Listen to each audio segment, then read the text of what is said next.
Statement on the declaration of Pope Francis regarding civil unions on October 22, year 2020.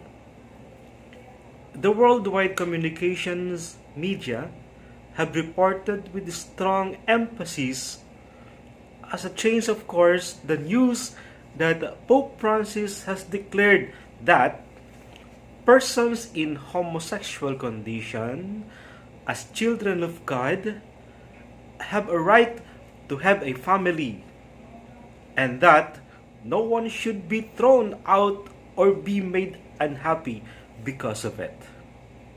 Moreover, they write that he has declared what we have to create in a civil union, and this way they will be legally covered.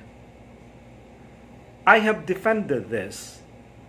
The declarations were made in an interview with Evgeny Afinevsky, director of a documentary, Francesco, premiered on October 21, 2020, on the occasion of the Rome Film Festival, Festa del Film di Roma.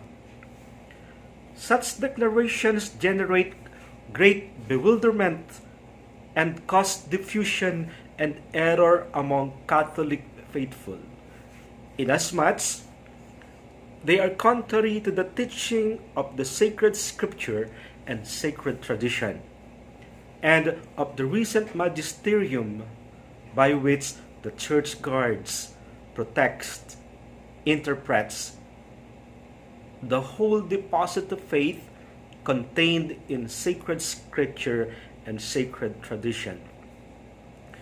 They cause wonderment and error regarding the church's teaching among people of goodwill, who sincerely wish to know what the Catholic Church teaches.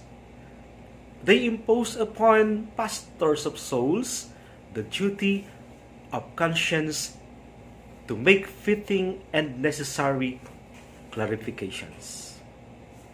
First of all, the context and the occasion of such declarations make them devoid of any magisterial weight. They are rightly interpreted as simple private opinions of the person who made them. These declarations do not bind in any manner the consciences of faithful who are rather obliged to adhere with religious submissions to what the sacred scripture and sacred tradition and the ordinary magisterium of the church teach on the matter in question. In particular, the following are to be noted. First, basing itself on sacred scripture, which presents homosexual acts as acts of grave depravity. Tradition has always declared that homosexual acts are intrinsically disordered. Catechism of the Catholic Church, number 2357. Sacred Congregation for the Doctrine of the Faith, Persona Humana. Declaration on certain questions concerning sexual ethics, number 8. Inasmuch as they are contrary to the natural law, close to the gift of life, and void of a true affective and sexual complementarity.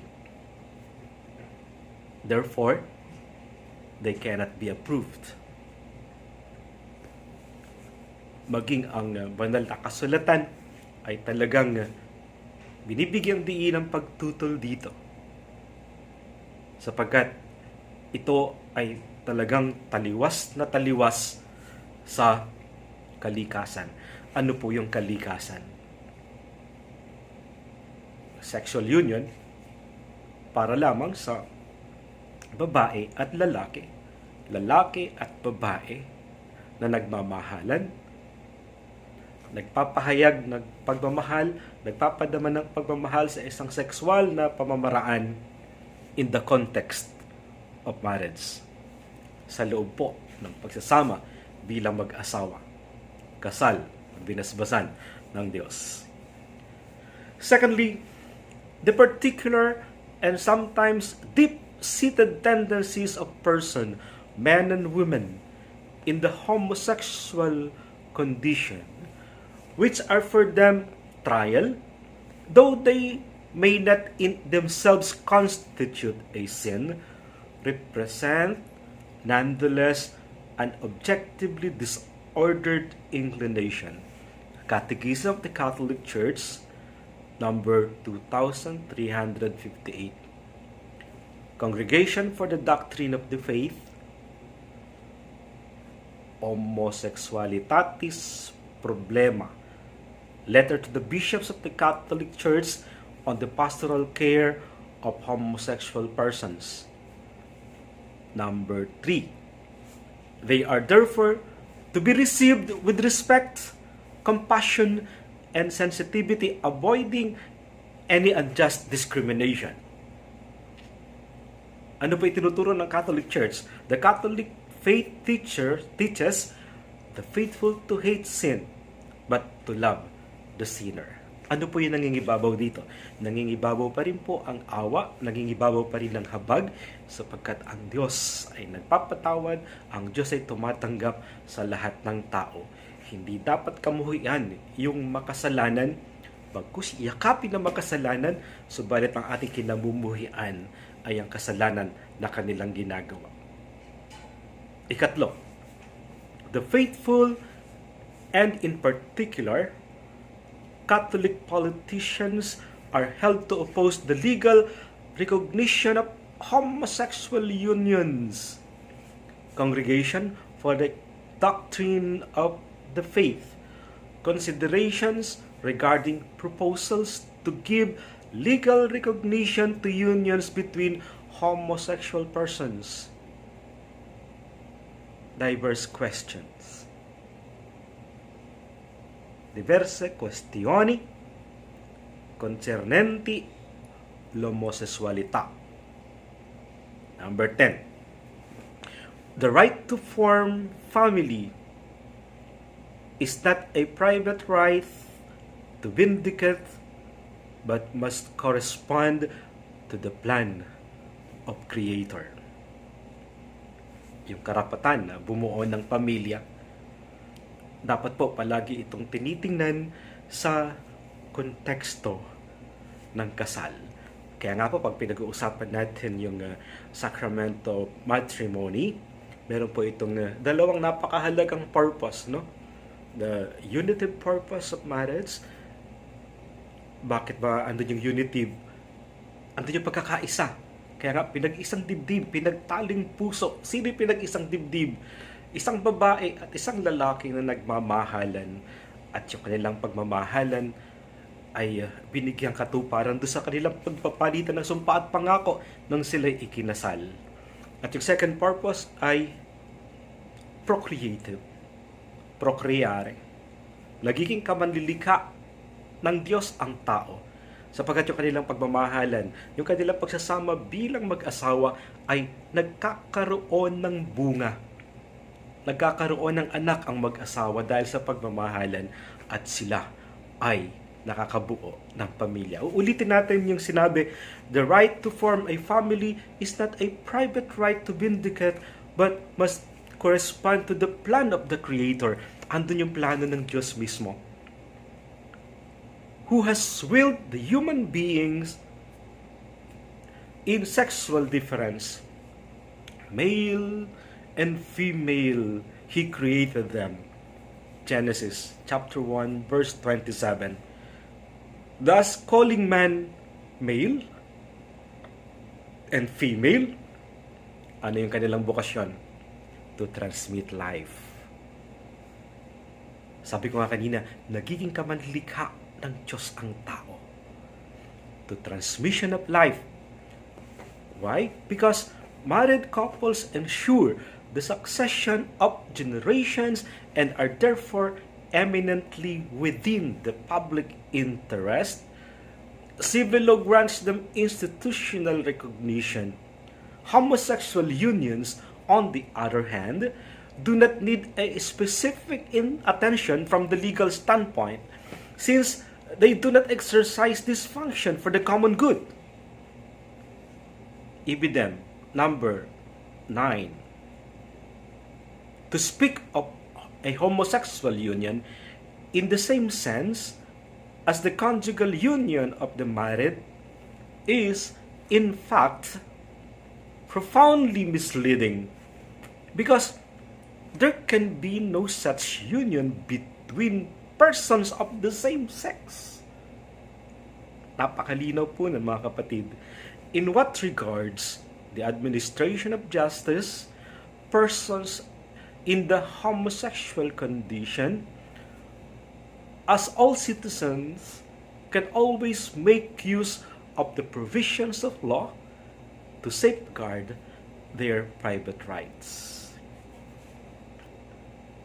It is a source of deepest sadness and pressing pastoral concern that the private opinions reported with so much emphasis by the press and attributed to Pope Francis do not correspond to the constant teaching of the Church, as it is expressed in sacred scripture and sacred tradition, and is guarded, protected, and interpreted by the magisterium.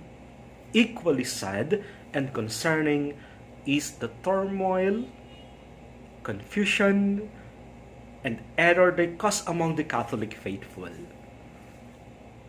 as is the scandal they cause in general by giving the totally false impression that the Catholic Church has had a change of course, that is, has changed its perennial teaching regarding such fundamental and critical questions.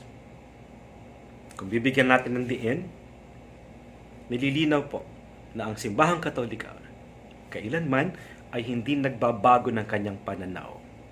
Kailanman ang Simbahang Katolika ay hindi nagbabago ng kanyang pinaninindigan. Hindi pwede magsama ang babae at babae. At hindi rin pwede magsama ang lalaki at lalaki. Sa kalikasan, nilikha ng Diyos ang tao, lalaki at babae. At sa konteksto ng kasal, kaya nga sinasabi, wala sa aklat ng Henesis, sa pasimula pa ng likhain ng Diyos ang sanlibutan, nilalang niya silang lalaki at babae. At dahil dito iiwan ng lalaki ang kanyang ama at ina at magsasama sila ng kanyang asawa at sila'y magiging isa. Ang pinagsama ng Diyos ay huwag paghiwalayin ng tao. In the context of the family, ang union, babae at lalaki, sa konteksto ng kasal, bumubuo sila ng pamilya. Sa ating pinahayag, ito ay galing kay Raymond Leo Cardinal Burke sa Rome noong October 22, taong 2020. Sana po nalinawan tayo dito. Maraming salamat po sa inyong pakikinig.